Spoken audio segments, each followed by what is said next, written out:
साथियों, कल अपन बात कर रहे थे वीर जगत सिंह, उन्होंने महाराणा प्रताप के बारे में पूरा पढ़ लिए थे। मैंने महाराणा प्रताप के बारे में पूरा पढ़ लिए थे। आज बात करते हैं उनके पुत्र अमर सिंह के बारे में। महाराणा प्रताप के बारे में एक नोट लगा के लिख सकते हैं अपन कि चित्तौड़गढ़ और मांडलगढ़ पर अधिकार नहीं कर पाए कौन? महाराणा प्रताप। अपने जीवन के अंतिम समय तक चित्तौड़गढ़ और मांडलगढ़ पर अधिकार नहीं कर पाए महाराणा प्रताप। तो नोट लगा के लिख सकते हैं अपन। नोट, महाराणा प्रताप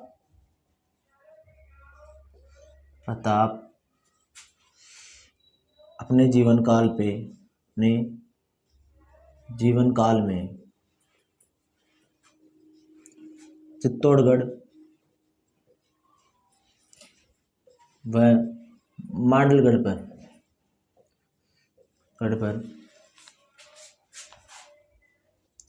अधिकार नहीं कर पाए।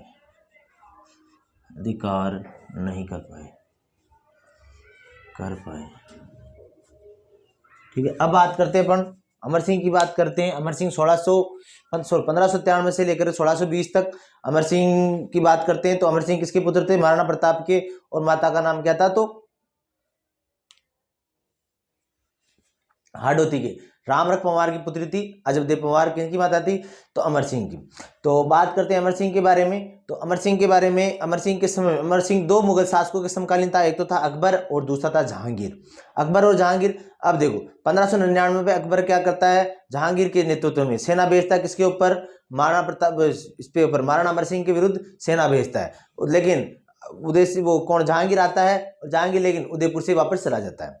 ठीक है, अपन बात करते हैं उसके बाद में दोबारा आता है। और दोबारा आता है कौन आता है? और जहांगीर आता है, दोबारा भेजता है और अकबर किसको? जहांगीर को। और जहांगीर दोबारा आता है और लेकिन वो वापस दोबारा भी जहांगीर वापस से बेबन से आता है और वापस चला जाता है। अर्थात दोनों आक्रमण असफल हो गए। बात करते हैं किसने? अमर सिंह ने। अमर सिंह बदनौर के शासक सुल्तान खां को पराजित कर देता है। उसके बाद उटाड़ा का युद्ध में उटाड़ा के शासक कतलु खां को पराजित कर देता है। ये मेवाड़ शासकों के अधीन था, उसको पराजित कर देता है। ठीक है, उसके बाद में 1605 में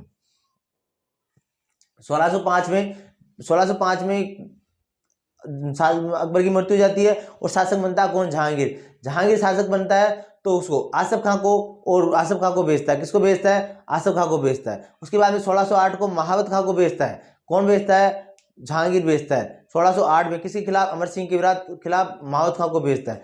उसके बाद में अब्दुल्ला खां को भेजता है। ठीक है, उसके बाद में 1612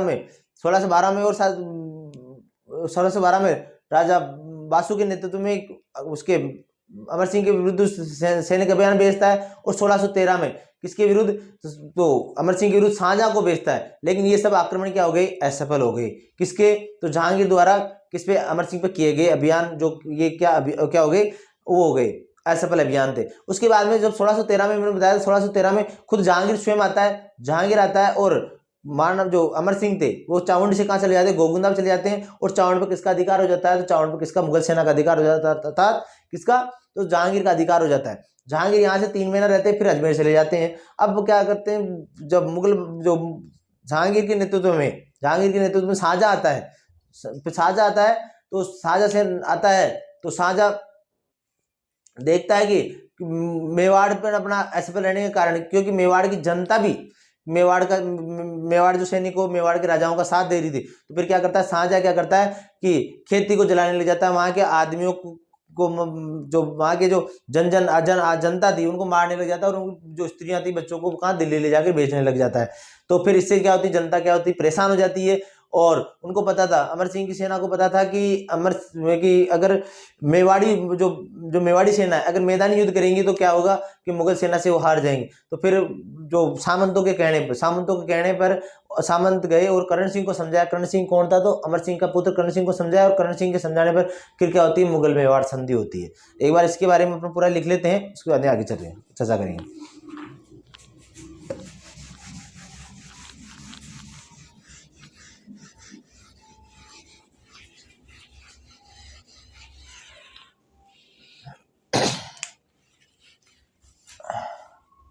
अमर सिंह पिता कौन था? तो महाराणा प्रताप। माता कौन थी? तो माता का नाम याद रखना है, कौन? अजबदेव पंवार।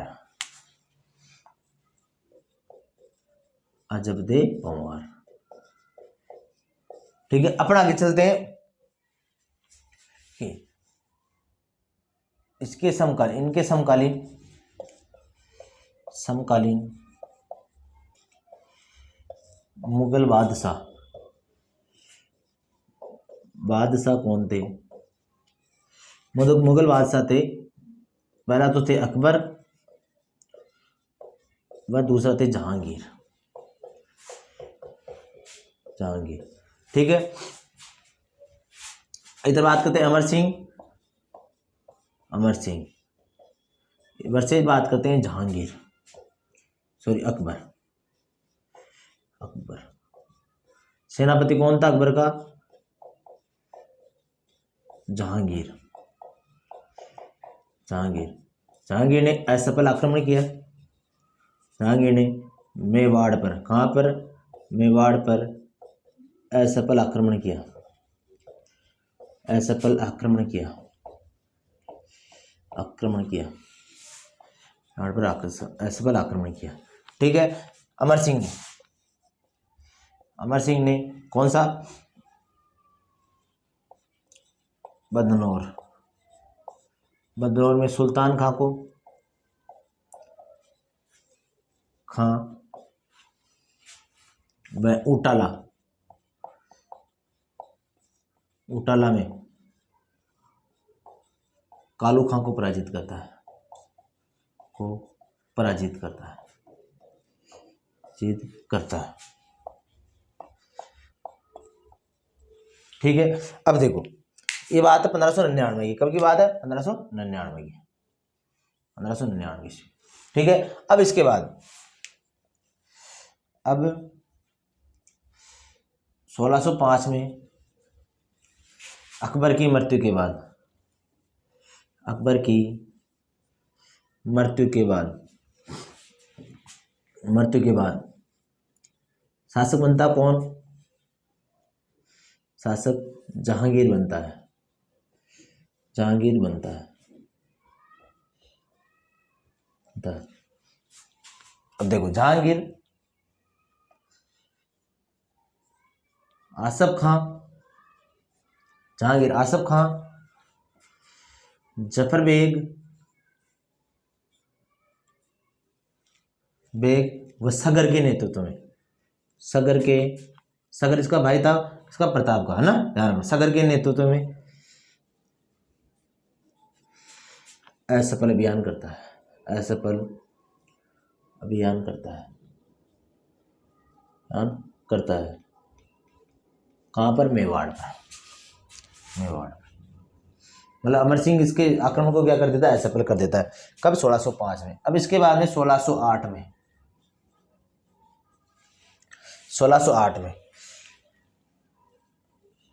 महावत खां के नेतृत्व में, खां के नेतृत्व में अमर सिंह पर आक्रमण करता है, आक्रमण करता है, लेकिन अमर सिंह इस आक्रमण को भी असफल कर देता है, इस आक्रमण को भी असफल कर देता है, कर देता है। ठीक है, उसके बाद में क्या होता है? 1605 हो गया, 1608 हो गया, 1612 में, 1612 में, ठीक है, 1612 में भी आक्रमण करता है। पहले किसके नेतृत्व में? आसफ खां और जफर बेग के नेतृत्व में। दूसरे मावत खां, किसके? मावत खां के नेतृत्व में, अब्दुल्ला के नेतृत्व में 1609 में आक्रमण करता है। फिर 1612 में किसके नेतृत्व में? राजा बासु के नेतृत्व में आक्रमण करता है। सब आक्रमणों को अमर सिंह क्या कर देता है? असफल कर देता है। तो आगे नहीं चलते, नेक्स्ट।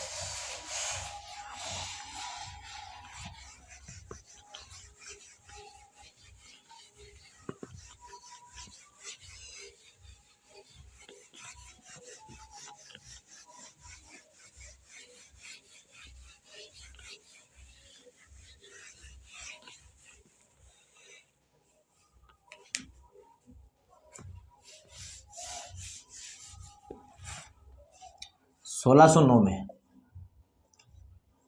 9 में अब्दुल्ला के नेतृत्व में अमर सिंह पर असफल आक्रमण।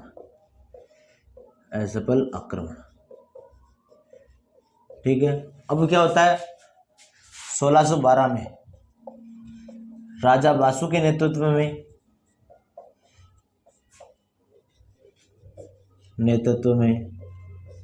असफल आक्रमण।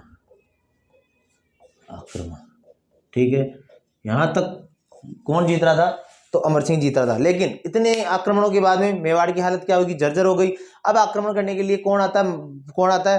तो 1613 में खुद जहांगीर आता है। सेनापति कौन होता है? तो सेनापति होता है कौन? शाहजहां। तो शाहजहां देखता है कि मेवाड़ की सेना इतनी क्यों जीत रही है, मतलब कि इतने आक्रमण ऐसे पर कैसे हो रहे हैं अपने।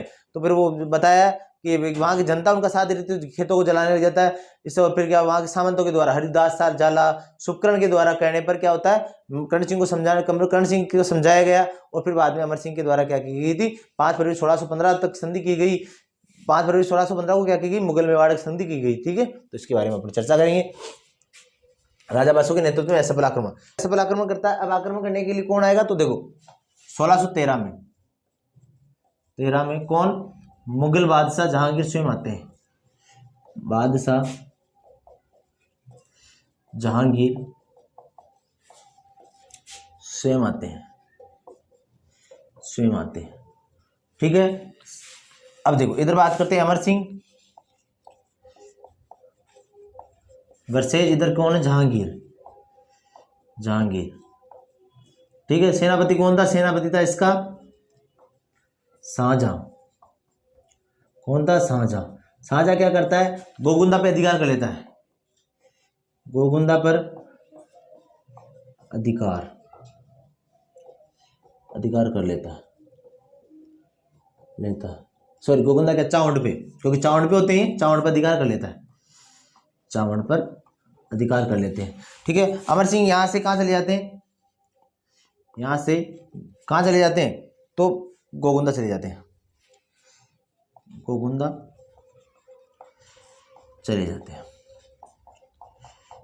ठीक है, अमर सिंह यहां से कहां चले जाते हैं? गोगुंदा चले जाते हैं। अब देखो इतने आक्रमण के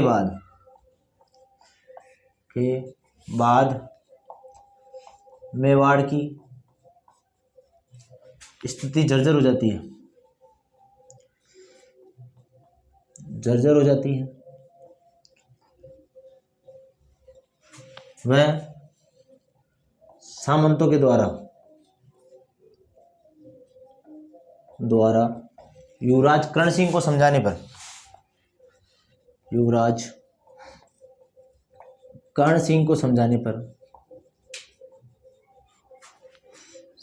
पर मुगल मेवाड़ संधि होती है।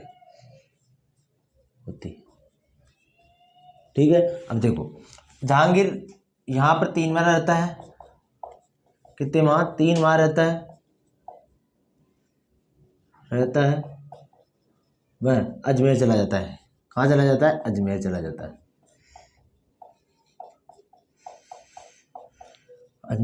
जाता है। तो मुगल मेवाड़ संधि होती है कब? 5 फरवरी 1615 को। तो ध्यान रखना, मुगल मेवाड़ संधि करने वाला शासक कौन था? वो कौन सा? अमर सिंह। साइन करने वाला कौन था? तो हरिदास जाला व शुभकर्ण थे। साइन करने वाला कौन था? शुभकर्ण था। इधर बात करते हैं, इधर मुगलों की तरफ से कौन था? तो शाहजहां था। शाहजहां था और शाहजहां ने संधि करने का प्रस्ताव किसको भेजा था? जहांगीर को भेजा था। तो जहांगीर को भेजा था तो किसके थ्रू भेजा था? तो एक तो था शुक्रलाल सिराजी और एक था शुक्रलाल सिराजी के, और जसवंत के द्वारा भेजा गया था। ठीक है, अब बात करते हैं उस संधि के अंतर्गत क्या था? तो चित्तौड़गढ़ का किला किसके पास रहेगा? तो चित्तौड़गढ़ का किला किसके पास रहेगा? तो मेवाड़ी सरदारों के पास रहेगा, मेवाड़ शासक के पास रहेगा। लेकिन इसका क्या नहीं होगा? पूर्ण निर्माण नहीं होगा, क्योंकि चित्तौड़गढ़ का किला किसके अधिकार में था? पहले महाराणा प्रताप के समय मुगलों के अधीन था। तो ये चित्तौड़गढ़ किला किसके अधीन आ जाएगा? मेवाड़ी शासकों के अधीन आ जाएगा। लेकिन इस पर क्या नहीं होगा? पूर्ण निर्माण नहीं होगा। दूसरा क्या हुआ कि दूसरी संधि की शर्त क्या थी कि मेवाड़ी शासक कहाँ मुगल दरबार में उपस्थित नहीं होगा, मेवाड़ी शासक क्या नहीं होगा, मुगल दरबार में उपस्थित नहीं होगा। तो जो मुगल जो शाहजहां कहा कि भाई मेवाड़ी शासक उपस्थित नहीं होगा, लेकिन मेवाड़ी राजकुमार क्या होगा, मुगल दरबार में उपस्थित होगा। दोनों के मध्य वैवाहिक संबंध स्थापित नहीं होंगे। और क्या हुआ कि बल्कि मेवाड़ी शासक 1000 घुड़सवार सैनिकों के साथ हमेशा जो मुगल शासक है की सेना मतलब मुगल शासक की सहायता हेतु तैयार रहेगा। तो ये तो मुगल मेवाड़ संधि थी 5। और इसी के तहत 14 दिन बाद में 5 फरवरी के बाद में 14 दिन बाद में 19 फरवरी 1615 को कौन प्रथम मेवाड़ी राजकुमार कर्ण सिंह क्या होता है, मुगल दरबार में उपस्थित होता है। कहाँ पर, अजमेर में। जो क्योंकि अजमेर में जहांगीर उस समय कहाँ थे, अजमेर में थे। तो देखो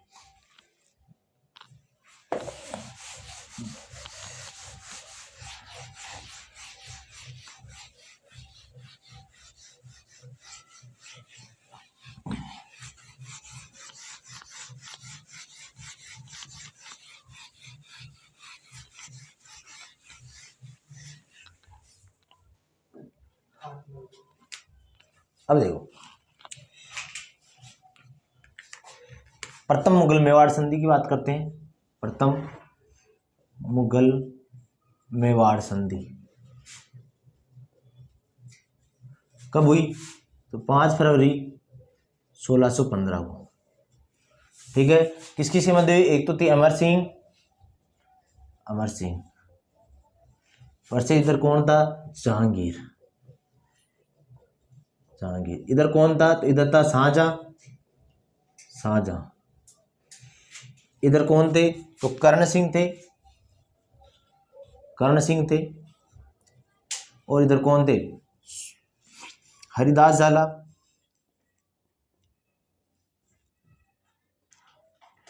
व शुक्र साइन किए। इन्होंने क्या किया, साइन किए। इधर ठीक है, शाहजहां। देखो अब देखो संधि में क्या था, शाहजहां ने शुक्रला सिराजी व जसवंत के को जहांगीर के पास भेजा। क्योंकि जो शाहजहां था, उनका नॉमिनेट था किसका, मुगल की तरफ से। इधर कौन थे, कर्ण सिंह थे। और साइन किसने किया था, तो ध्यान रखना किसने, हरिदास झाला और शुक्र ने साइन किया। तो जहांगीर के पास भेजा कि ये मुगल वाले जो मेवाड़ी सरदार है वो मुगलों से क्या करना चाहते हैं, संधि करना चाहते हैं। तो संधि की शर्तें देखो, संधि की शर्तें पहली है कि मुगल सेना मेवाड़ी शासकों को क्या देगा, चित्तौड़ का दुर्ग देगी, चित्तौड़गढ़ देगी। लेकिन मेवाड़ी शासक चित्तौड़ की मरम्मत नहीं करवाएगा,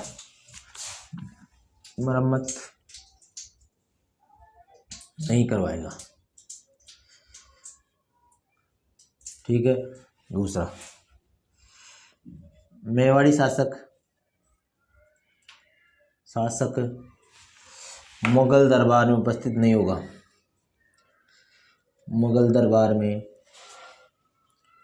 उपस्थित नहीं होगा।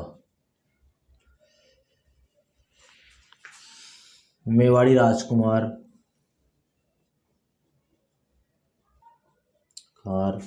मुगल दरबार में उपस्थित होगा,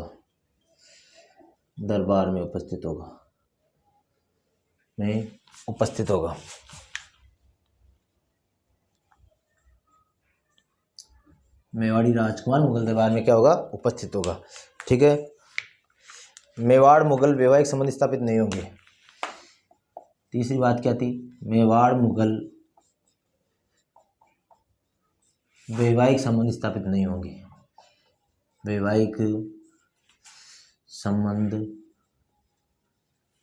स्थापित नहीं होंगे, स्थापित नहीं होंगे। मेवाड़ मुगल वैवाहिक संबंध स्थापित नहीं होंगे। ठीक है। तो चौथी बात क्या थी? मेवाड़ी शासक 1000 घुड़सवारों के साथ 1000 घुड़सवारों के साथ हमेशा मुगल शासकों की सहायता हेतु तत्पर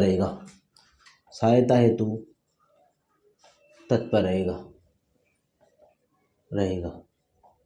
ये क्या प्रमुख मुगल मेवाड़ संधि थी। और इसी संधि के तहत 14 दिन बाद में 5 फरवरी 1615 को संधि हुई थी और 14 दिन बाद में 19 फरवरी 1615 को करण सिंह मुगल दरबार में अर्थात अजमेर उपस्थित होते हैं, क्योंकि उसमें जहांगीर कहाँ रहते थे?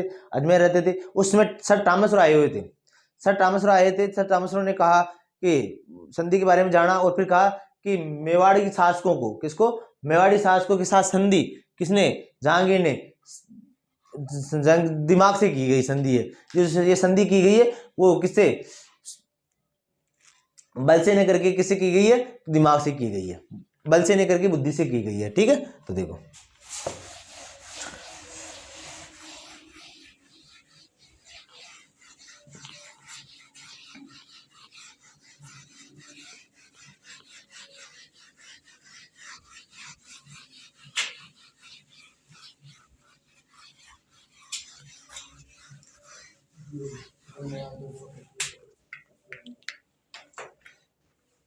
अब देखते हैं इस संधि के तहत, इस संधि के तहत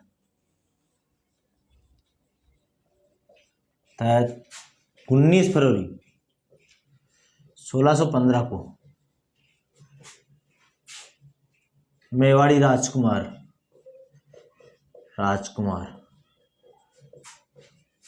कर्ण सिंह मुगल दरबार में अजमेर में उपस्थित हुए।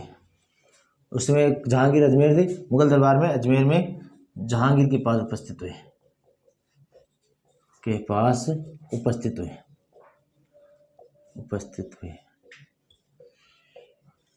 नोट लाइक लिख सकते हैं, नोट इस संधि के बारे में सर टॉमस रो कहते हैं मुगल शासक ने बल से न कर मेवाड़ी शासक से बल से नहीं बुद्धि से संधि की है। और ध्यान रखना, जहांगीर ने किसको? कर्ण सिंह को 5000 का मनसब दिया। किसका मनसब दिया? 5000 का मनसब दिया।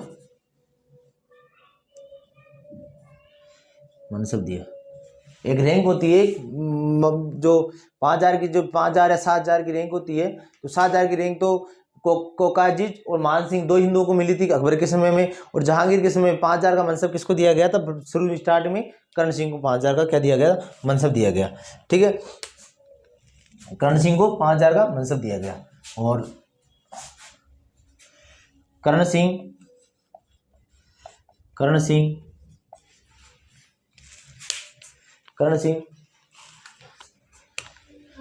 प्रथम मेवाड़ी राजकुमार थे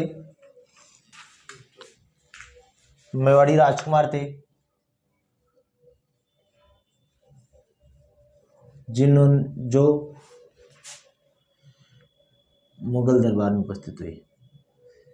दरबार में उपस्थित हुए।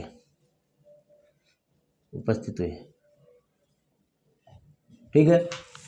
ये करण सिंह क्या थे? प्रथम जो वो थे प्रथम मेवाड़ी राजकुमार थे जो मुगल दरबार में उपस्थित हुए। अपन बात करते हैं नेक्स्ट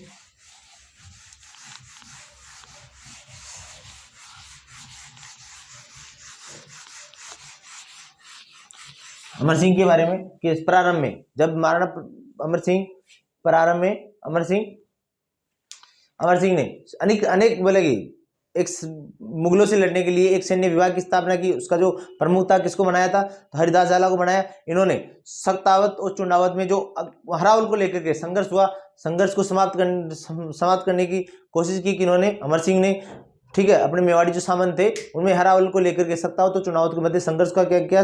समाप्त किया। और बात करते हैं इस संधि के बाद में संधि के बाद में क्या होता है? तो मेवाड़ी जो शासकों की जो स्वतंत्रता की जो लड़ाई थी, जो स्वतंत्रता प्राप्ति के लिए लड़ाई थी, लड़ाई का हमेशा वो एक तरह से लड़ाई पर विराम लग गया।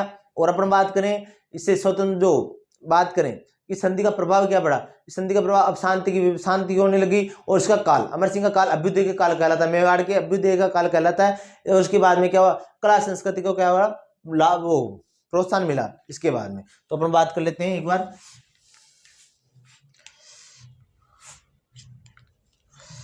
प्रारंभ में अमर सिंह ने मुगलों से लड़ने के लिए अलग से सैन्य विभाग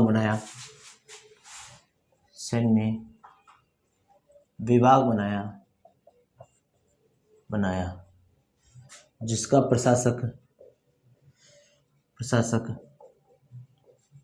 हरिदास जाला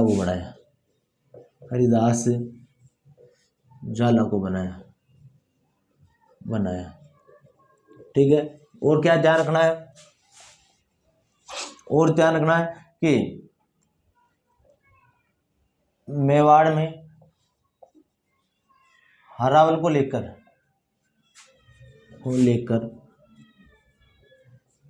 चुंडावत व सक्तावत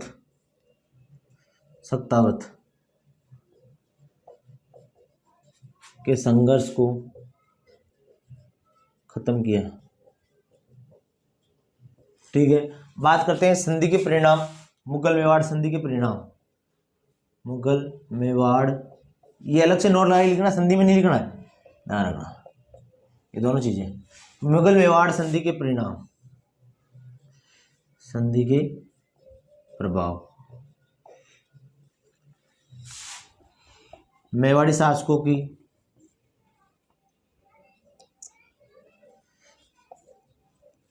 स्वतंत्रता प्राप्ति की चाहत कम हुई। इससे क्या हुई? चाहत कम हुई, ठीक है। मेवाड़ में शांति व्यवस्था स्थापित हुई, जो कहाँ से? राणा सांगा से चली आ रही थी। मुगल मेवाड़ युद्ध वो कब आके खत्म होते हैं? अमर सिंह के समय में। तो मेवाड़ में शांति व्यवस्था स्थापित हुई। अमर सिंह का काल अमर सिंह का काल किस? अभ्युदय, मेवाड़ के अभ्युदय का काल कहलाता है। मेवाड़ के अभ्युदय का काल कहलाता है। मेवाड़ के अभ्युदय का काल कहलाता है। नेक्स्ट चलते हैं अपन नेक्स्ट।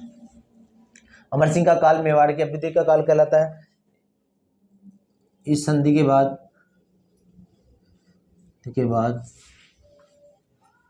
कला साहित्य को प्रोत्साहन मिला,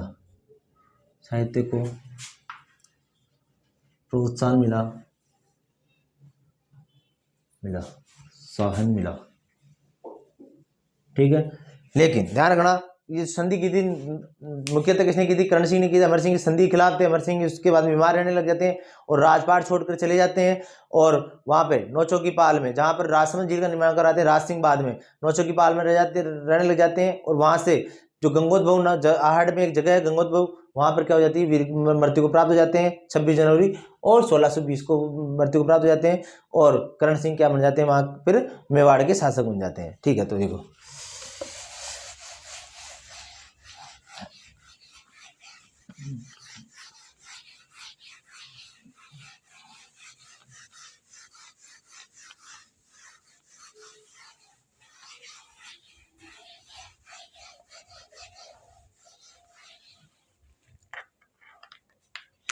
इस संधि से आहत होकर अमर सिंह नौचों की पाल राजपाट त्याग कर राजपाट त्याग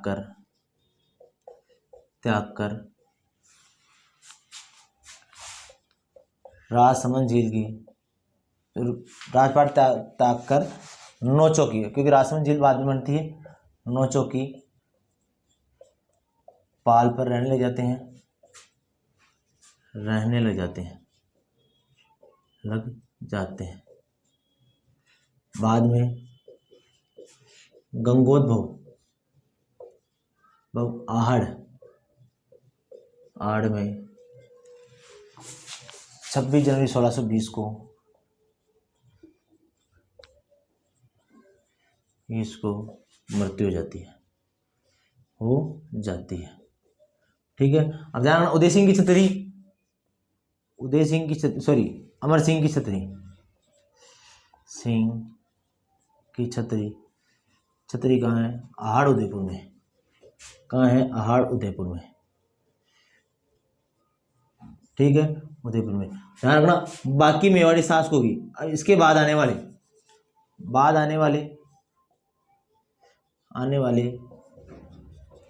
मेवाड़ी शासकों की छतरी,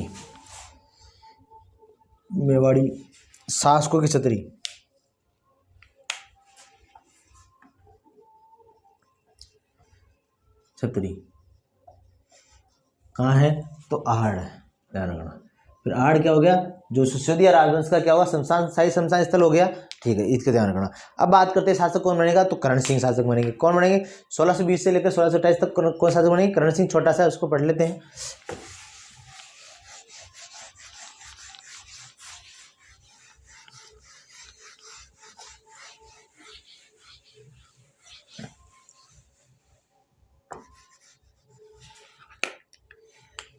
सोलह सौ 20 से लेकर 1628।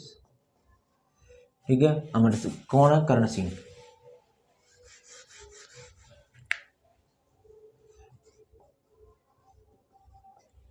करण सिंह के बारे में पढ़ा था, प्रथम जो मेवाड़ी राजकुमार मुगल दरबार में उपस्थित था, जहांगीर ने इसको कितने 5000 का क्या दिया, मनसब दिया था। ठीक है, अब बात करते हैं करण सिंह के बारे में आगे। इन्होंने दिलकुश महल, बात करते दिलकुश महल के बाद में कर्ण विलास महल,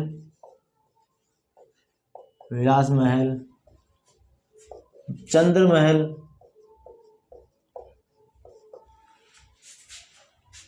उदयपुर की चारों तरफ प्रकोटे का निर्माण, चारों ओर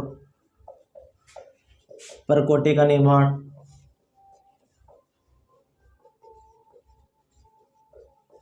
चंद्र महल, दिलकुश महल, कर्ण विलास महल, उदयपुर की चारों ओर प्रकोटे का निर्माण, रावठा जनाना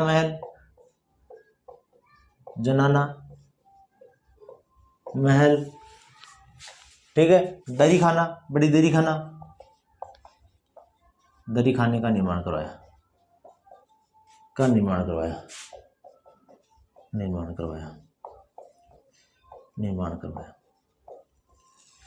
ठीक है, अपन बात करते हैं नेक्स्ट, और क्या किया इन्होंने। देखो, जग मंदिर का निर्माण ग्रहण कराया पिछोला झील के किनारे,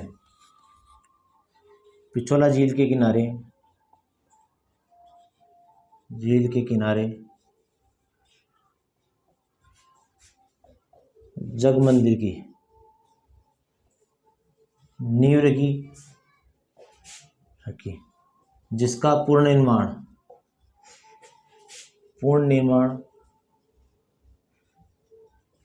पुत्र जगत सिंह प्रथम, पूर्ण निर्माण इनके पुत्र जगत सिंह प्रथम के पष्ट के काल में पूर्ण हुआ, काल में हुआ। ठीक है, पिछोला झील के किनारे जग मंदिर का निर्माण करवाया किन्होंने? तो करण सिंह ने। ठीक है, इसी मंदिर के किनारे, इसी मंदिर के किनारे किनारे इसी मंदिर के इसी मंदिर में किसने, किन्होंने? करण सिंह ने शाहजहां को शरण दी। शरण क्यों दी? ध्यान रखना, कि जहांगीर के खिलाफ अभियान कर दिया था, जहांगीर के खिलाफ बगावत की थी। किसने बगावत की थी? तो शाहजहां ने बगावत की थी, इसलिए करण सिंह ने इसको क्या दे दी? शरण दे दी। किसने? करण सिंह ने। कहां पर? जग मंदिर में, इस मंदिर में। ठीक है, ध्यान रखना। 1857 क्रांति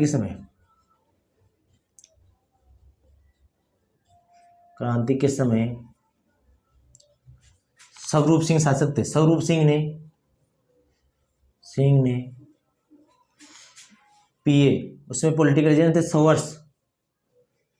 वर्ष के साथ 40 अंग्रेज अधिकारियों को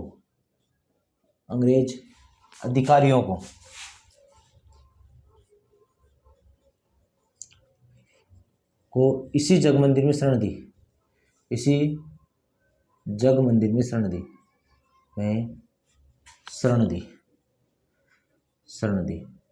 शाहजहां से पगड़ी बदल भाई बने थे करण सिंह। और बात कहते हैं कि शाहजहां ने क्या गफूर बाबा की मजार बनाई? किसने? कहां पर? शाहजहां ने। कहां पर? तो पिछोला झील के पास में गफूर बाबा की मजार बनाई। और ध्यान रखना, जो ताजमहल बना हुआ है शाहजहां ने जग मंदिर को देख करके क्या करी? ताजमहल का निर्माण करवाया। जग मंदिर को देख करके ताजमहल का निर्माण करवाया किसने? शाहजहां ने। तो ये चीजें लिख लेते हैं।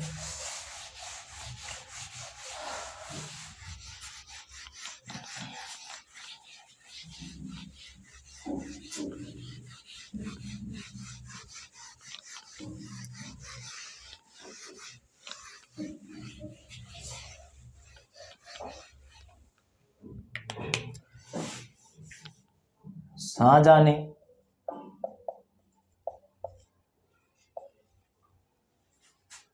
जग मंदिर के पास गफूर बाबा की मजार बनवाई।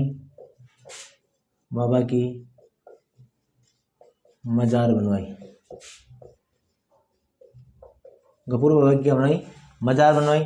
ठीक है, शाहजहां ने गफूर बाबा की मजार बनाई तथा जग मंदिर को देख कर ही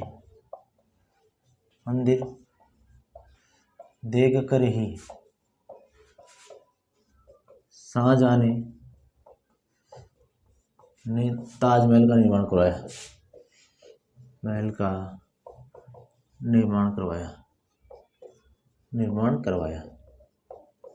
ताजमहल का क्या करवाया? निर्माण करवाया। शाहजहां कर्ण सिंह का पगड़ी बदल भाई बना। ठीक है, 1628 में किसकी? कर्ण सिंह की मृत्यु हो जाती है। मृत्यु हो जाती है। उसके बाद में शासक बनते हैं कौन? जगत सिंह, जिन्होंने जगत मंदिर का निर्माण करवाया। ठीक है, और बात करते हैं महामंदिर मोहन मंदिर और रूपसागर तालाब का निर्माण करवाया। कहां पर? तो पिछोला झील के किनारे। बात करते हैं अपने दाई मां नौजूबाई का मंदिर बनवाया। बात करते हैं सपने में मना मंदिर जगदीश मंदिर का निर्माण करवाया, और जिसके वास्तुकार थे भाड़ा ये है। तो इसके बारे में थोड़ा सा लिख लेते हैं। ठीक है,